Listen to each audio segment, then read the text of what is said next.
Okay, let's continue where I left off this morning. I told you that John Dalton was the first to really transform this very old idea that matter is made of atoms from sort of an empty guess, just speculation, to a real scientific idea, which means he got hard evidence for it. He was the first one to do that. And so I'm going to start giving you the pieces of evidence that led him to this law, which is called the law of multiple proportions. And then that's going to lead us into the atomic theory. Okay, now the first piece of evidence I want to give you, actually I already gave you this morning, but I'll restate it. Remember I told you that Proust, this French chemist that we talked about this morning, had done some experiments combining copper and oxygen. And he had found the two different kinds, the black copper oxide and the red copper oxide.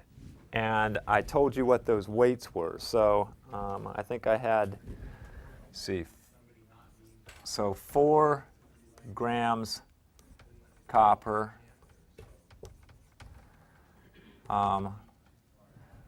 plus 1 gram oxygen went to some black ore.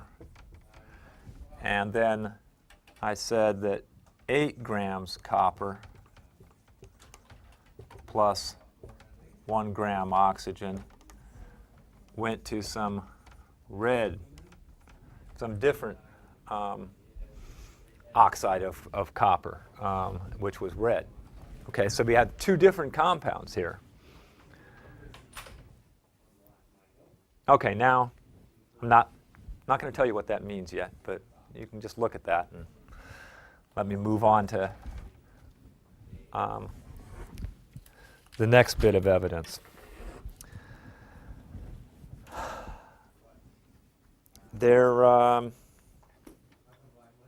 Well, I think I told you that, remember that fixed air that Black discovered is a combination of carbon and oxygen. And I told you that, say, 3 grams carbon plus 8 grams oxygen would create this fixed air that Black discovered. Well, it turns out there is another way to combine carbon and oxygen. If you take red hot coals and you pass steam over them, okay, what you get out of that is 2 gases. Okay, one is hydrogen, but the other one is a compound of carbon and oxygen. But it's a different compound than this fixed air. It has a different point, a different temperature at which it liquefies. It has different mass density. So chemists could tell that this was a different gas. But it's still made of carbon and oxygen. And if you do this experiment, if you take the red hot coals and you pass the steam over them and you get the hydrogen and this new gas, and then you carefully do the weighings, what you find is that for this new gas, 3 grams of carbon will combine with 4 grams of oxygen to give a different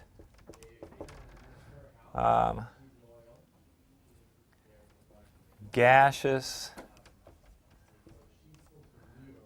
carbon oxygen compound.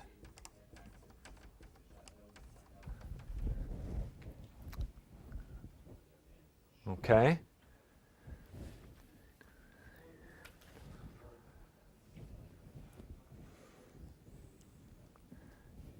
Notice any pattern, you know, somebody yell out if they start noticing something peculiar about any of these numbers. Okay, let me give you one more example.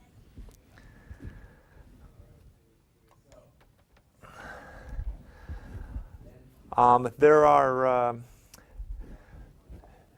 chemists discovered a couple of different gases that were analyzed and found to be combinations of carbon and hydrogen. There was one gas that they called marsh gas, but it's what we call methane today. But it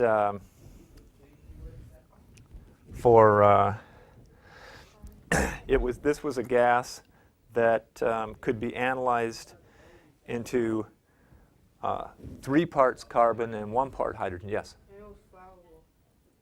Yes. Yeah, it is. Yeah. It'll burn, right.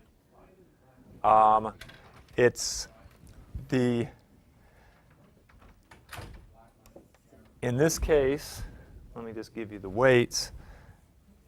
3 grams of carbon and 1 gram hydrogen goes to methane.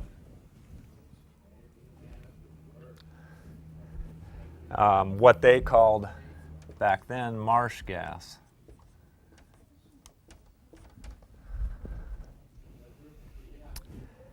Now, there was another gas that, for reasons actually that I'm not too sure of, they called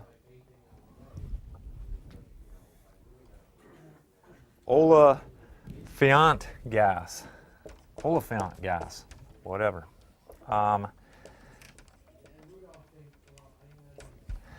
Now, that was analyzed. It turned out to be 6 grams carbon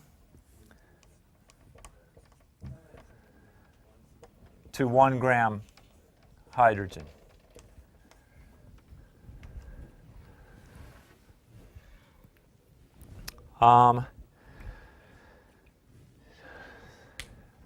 Daniel. One of the gases is doubling. What's doubling precisely? The measurement. And it's a measurement of weight, right? So, okay, so yeah, what's starting to show up here is that when you have, I mean, in cases where we have 2 different compounds, okay, that are both made of the same elements, the weights of the elements, the relative weights of the elements in those 2 different compounds are like exact integer multiples of each other, right? In all 3 of the cases that I've just described to you, for instance, in this first 2 cases where we're talking about carbon and oxygen, well, we have 1 gram of oxygen in each case, right? But in one case we have 4 grams of copper, the next 8 grams, so it's exactly doubled. Okay, same thing happens here. In case number 2, we had 3 grams of carbon in both cases, but in the case of the fixed air, we had twice as much oxygen as in this different gas that they discovered. Nick? Is it proportion of the weights of the elements, the proportion doubles every time? Yeah, now the law that I'm leading up to, well, I'm going to have to give you one more case to make this clearer. Because if you just generalized on the basis of this, you would say, anytime, let's say you have a compound of a couple of elements. Anytime you discover another compound, the weights of one of the elements will be doubled. You could come up with that. That turns out not to be the right law, but it's in the right direction. Let me give you one more case, and this was the case. The next case I'm going to give you is the one that actually convinced Dalton of this law and of his atomic theory. Okay, so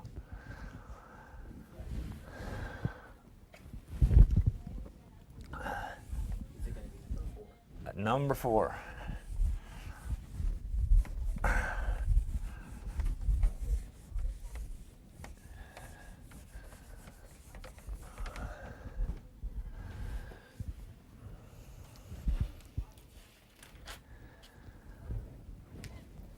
Okay, and number 4 involves compounds of nitrogen and oxygen.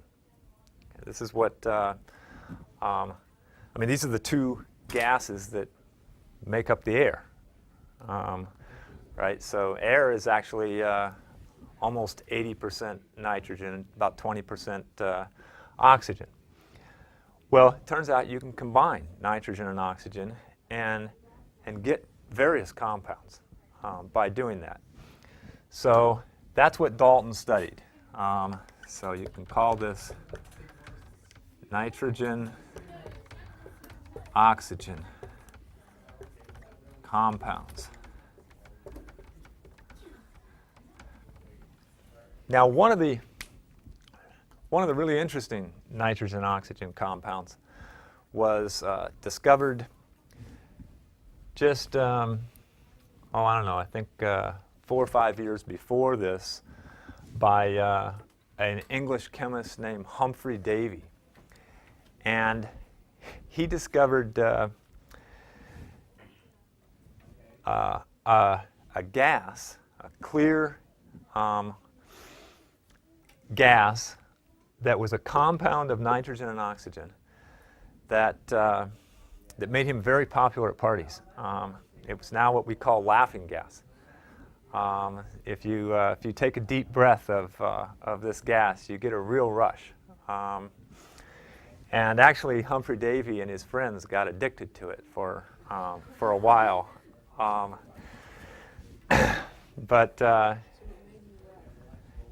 Yeah, you have enough of it, it makes you pretty hysterical. Yeah. So it's definitely a real kick. Now, maybe Mr. Van Dam will give you a class demonstration of that later in the week.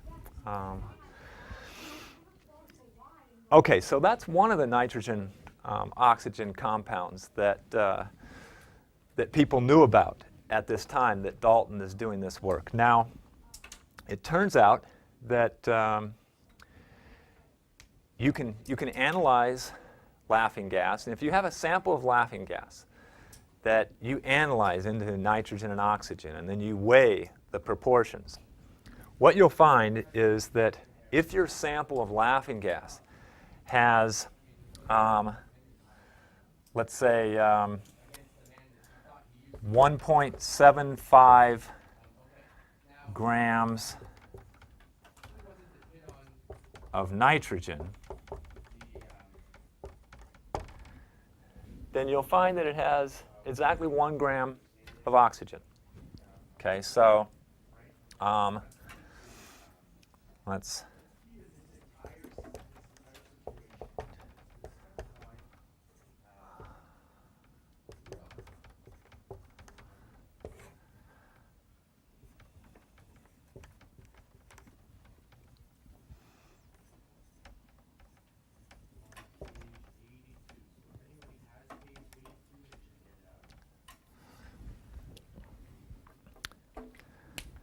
now, there's, yeah, Ben. What are the compounds of nitroglycerin? Oh, nitroglycerin. Tom, do you know? Okay. Yeah, I don't know. Yeah, I'd have to look that up. I take it your main interest is in explosives? Okay. Now, there is another compound of nitrogen and oxygen that is also a clear gas. And it's actually formed, one way is just to take air under extreme heat will form this compound. And it's quite a bit of it is formed, for instance, in lightning. In lightning strokes will actually cause the nitrogen and oxygen in the air to react and form this other clear gas. Now, if you take a sample of that gas and that has also 1.75 grams of nitrogen in it, you'll find that it has, anybody have a guess as to how much oxygen?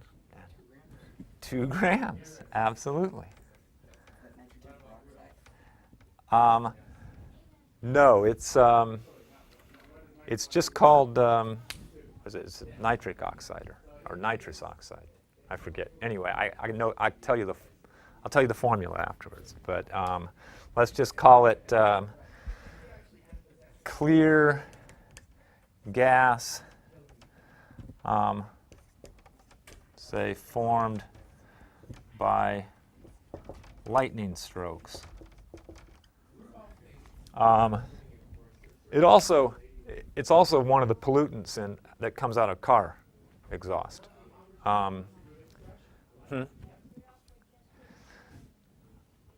Okay, so now it turns out, though, that there are there's another gas that is a compound of nitrogen and oxygen. And it's actually not a clear gas at all. It's got a brownish red color to it. And that gas, which can be formed under slightly different conditions, if you have 1.75 grams of nitrogen, yes? 4 grams of oxygen. Yeah, you got it. Good luck. That was a good guess. You're hot today. You haven't been wrong on anything, right? 4 grams. And let's say this is a brown gas.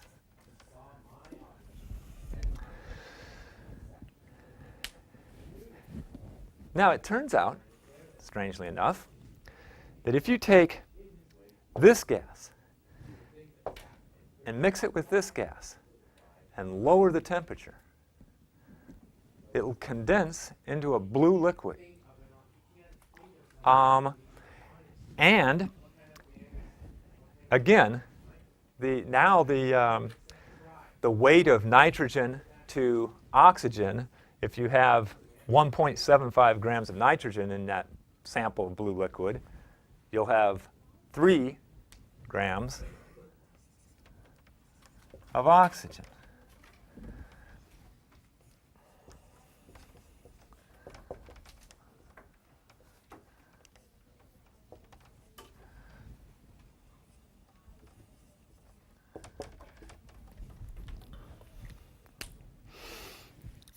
Okay. Now I have one more to tell you about. There's actually yet a different compound of nitrogen and oxygen that if you have, again, the 1.75 grams of nitrogen, and you analyze this stuff, no, 5 grams. And this stuff is a white powder.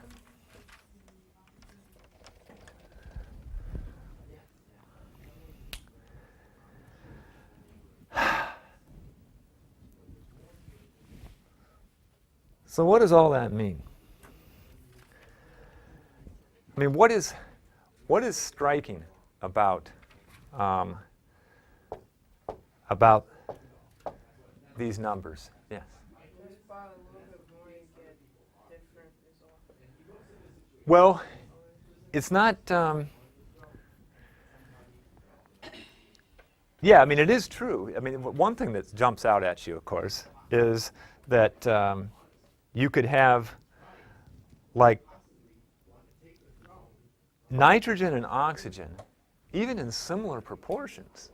I mean, 1.75 grams of nitrogen to 4 grams of oxygen, and 1.75 to 5 grams of oxygen, ended up with two totally different substances. So that's definitely one thing to strike you. Yeah, Nick. Say if you took the brown gas, which is 1.75 grams of nitrogen and 4 grams of oxygen, and you spark another gram of oxygen and it would turn into a white powder? Oh,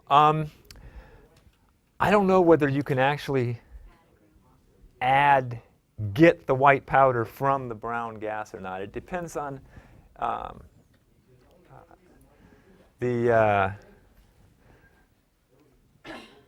depends on the chemistry. I don't think that's the way they actually get this white powder stuff. Now, but the thing that should strike you is why didn't any of these things come out like 3.6 or 4.4?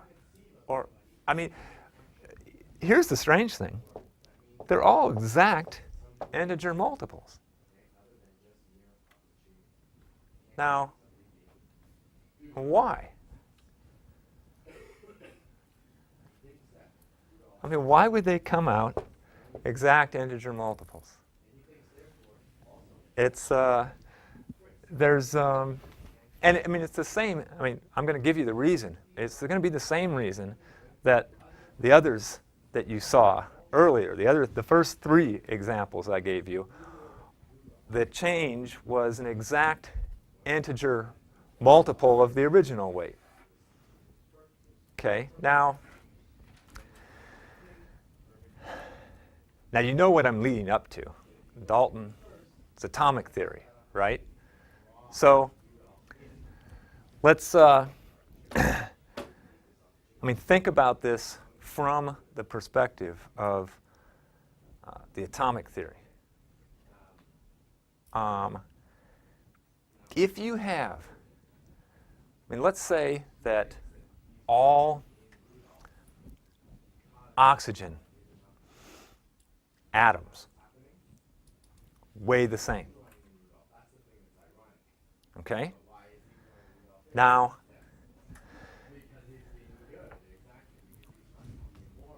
every single one of these compounds that I've just told you about, the second compound has exactly twice the weight of oxygen as the first one. The next one is 3 times, 4 times, 5 times. Now why, if you think about oxygen being atoms and oxygen atoms all having the same weight, why couldn't I get a 3.6 here? Because that wasn't part of an atom. Yeah. I mean, where would I get 0.6 atoms? I mean, the very idea of the atomic theory is atoms, I mean, they only come in that you can have 1 atom, you can have 2 atoms. I mean, it's a discrete theory of matter, right? You've got these particles, and you can have 1, you can have 2, you can have 3, you can have 4. You can't have 3.5. And that's exactly what is going on here. I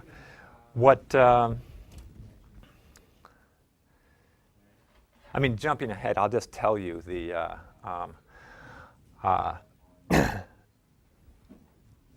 the chemical formulas here that explain these numbers. In laughing gas, you actually have 2 atoms of nitrogen and 1 oxygen. In this other gas, you have 1 atom of each in this second gas. in the blue liquid,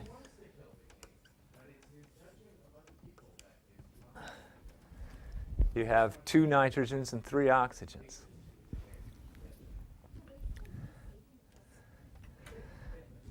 In the brown gas, 1 nitrogen and 2 oxygens. And then in the white powder,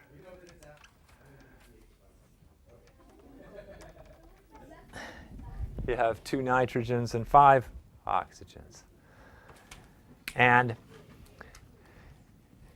if you simply assume that all nitrogen atoms weigh the same as all other nitrogen atoms, and all oxygen atoms weigh the same as all other oxygen atoms,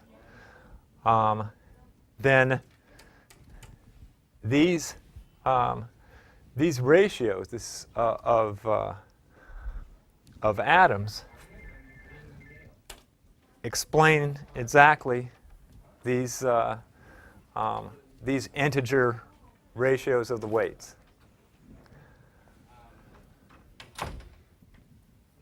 Okay, so, well, first let me give you the general statement of this law of multiple proportions, which is true of all chemical compounds.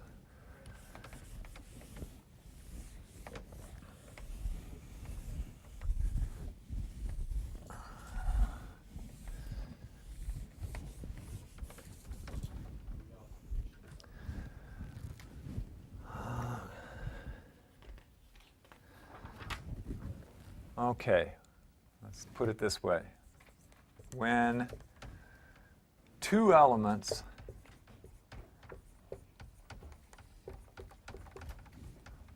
combine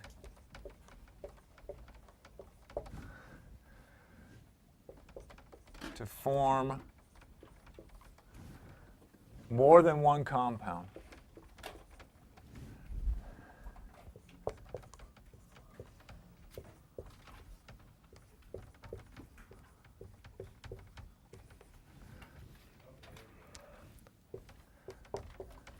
the weights of one element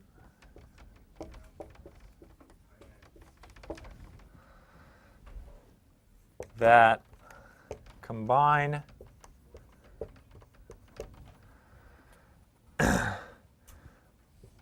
with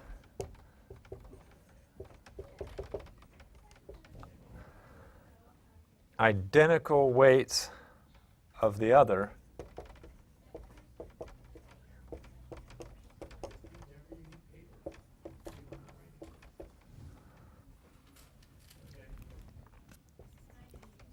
are in simple multiple proportions.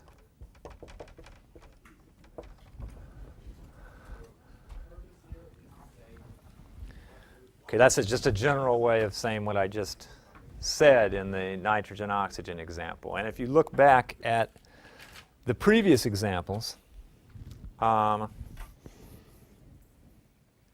gave you the 2 copper oxides, for instance. The one that had 8 grams of copper to 1 gram of oxygen, and the other one, let me see, was that?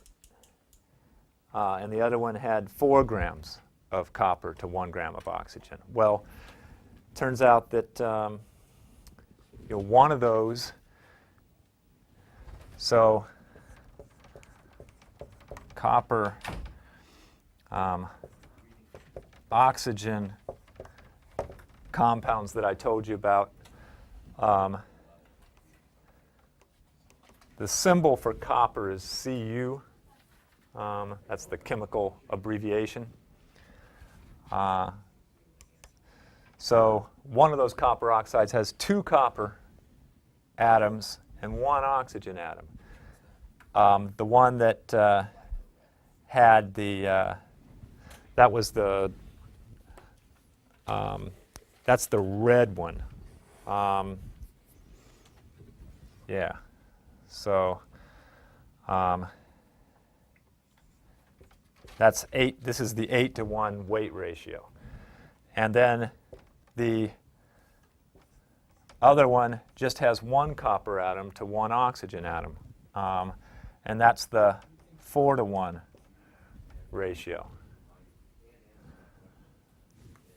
Okay, so I mean what this tells you is that each copper atom is how many times heavier than an oxygen atom? How many times heavier is a copper atom than an oxygen atom? Need 4. Has to be 4, right?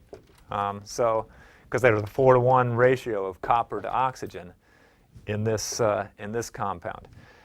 But there's this other ore that that forms under certain conditions that has 2 copper atoms per oxygen atom, and so that one, when you analyze it, is going to have a weight ratio of 8-to-1.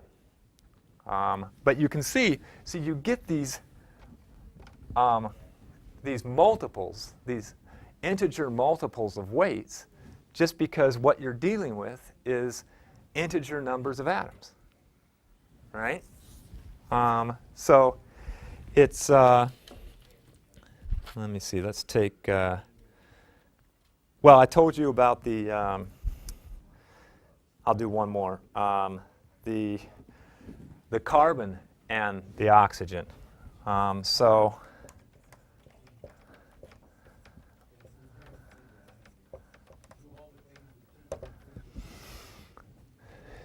this, the fixed air of black is actually CO2. And the other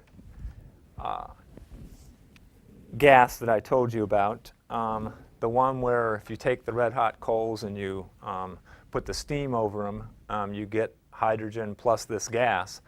Well, that is just CO. And this one, you have a weight ratio of 3-to-8, and this one we had a weight ratio of 3-to-4. So again, you see this exact doubling of the weight just due to the fact that you have 1 oxygen atom in one case and 2 oxygen atoms in the other.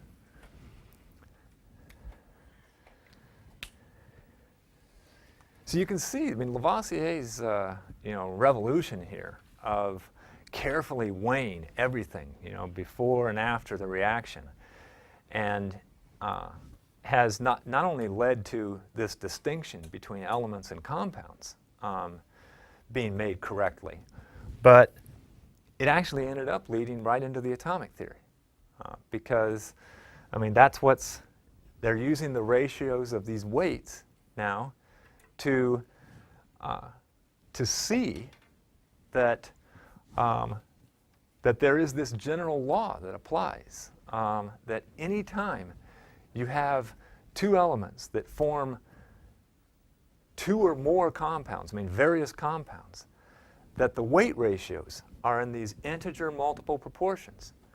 And the atomic theory provides such a natural explanation for that, right?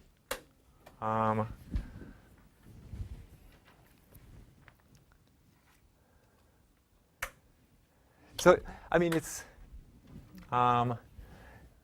see, atoms were so elusive for so long because they're so darn small. I mean, you just, I mean, they're way out of our perceptual grasp. I mean, even after people invented microscopes, I mean, you can't even come, the kind of microscopes that they had at this stage, you couldn't even come close to seeing atoms. So they had to find some indirect evidence. And what they found indirect evidence for was the discrete nature of these chemical combinations. The fact that, and the fact that they found these simple weight ratios, and that all you need to explain that is the idea that you have, that each element is made up of atoms. And the atoms within a particular element are all identical, and they all have identical weights. But the atoms of different elements have different weights. Okay? I mean, that's basically all Dalton needed in order to explain this law.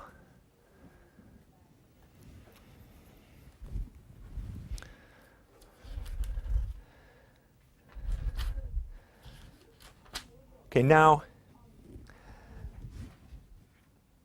the atomic explanation not only explains this law, it explains the other one that we talked about this morning too, the law of definite proportions. Remember, that law said that any time, any sample of, let's say, fixed air will always have the same weight ratio of carbon to oxygen. Okay, so you can't, remember I used the example of, anytime you analyze water, you have, by weight, 8 times as much oxygen as you have hydrogen. And, there is no, hydrogen-enriched water, oxygen-enriched water, which, if you think about, if you think of matter as continuous, as not not consisting of atoms, you'd think you could just add a little more hydrogen to the water, or add a little more oxygen.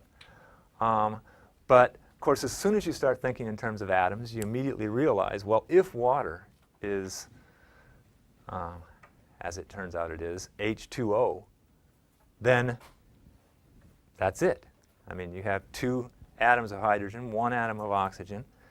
You can't add another, half a oxygen to it.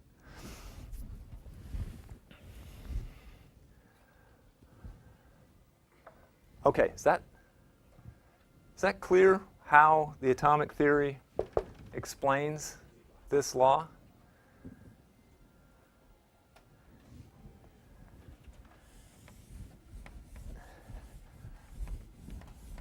So this is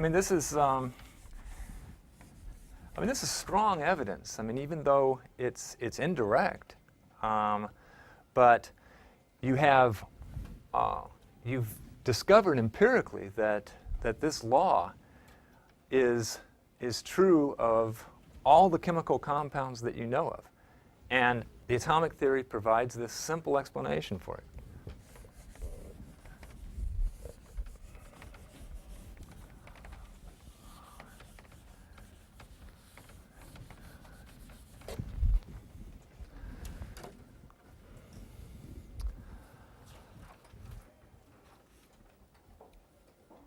Okay. Well, let me start into the next law I want to tell you about. I know I only have 5 minutes left, but I'll give you a puzzle that you can think about for next week.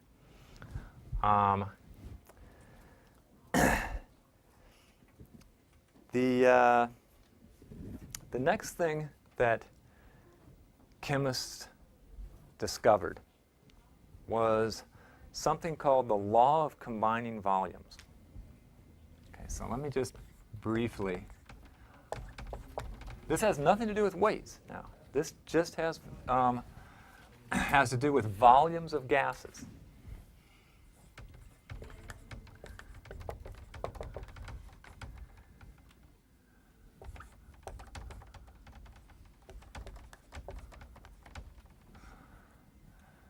Okay, only applies to gases now.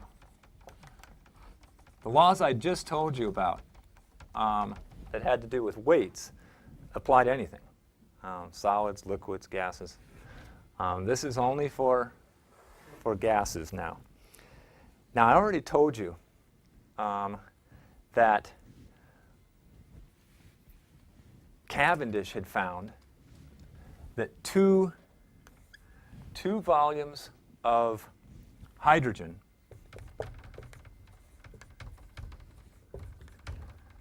would combine with 1 volume of oxygen to give, I think I told you, 2 volumes of steam, say. So obviously the hydrogen and the oxygen combine to form water, but if we have the temperature up over 100 degrees C, what we're going to create is steam. And and the volumes will have exactly this ratio. Now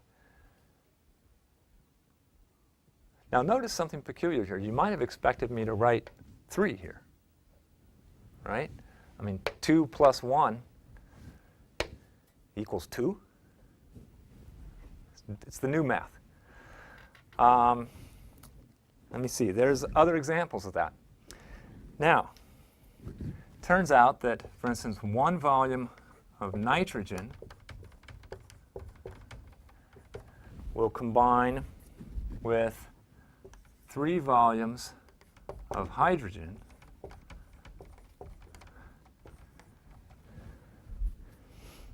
to give 2 volumes of ammonia gas. It's a compound of nitrogen and hydrogen that smells bad. Okay. Well, that's all I'm going to have time to give you today. But think if you can see any reasoning behind this new math. And Evan, you've already got a guess? If it's volume Yeah. and gas, which this has something to do with the atomic theory. Yeah, it Okay. does. Because gas doesn't take up an exact space, like it's not solid. It's sort of spread out. Yeah. So when you're combining in volumes, it can become denser and still not grow in volume. Well, that's true. That's true. But there's a definite, again, think about why are these numbers coming out integers? There's something peculiar about that. Why are they're coming out nice whole numbers for us? There's no 2.3s in here.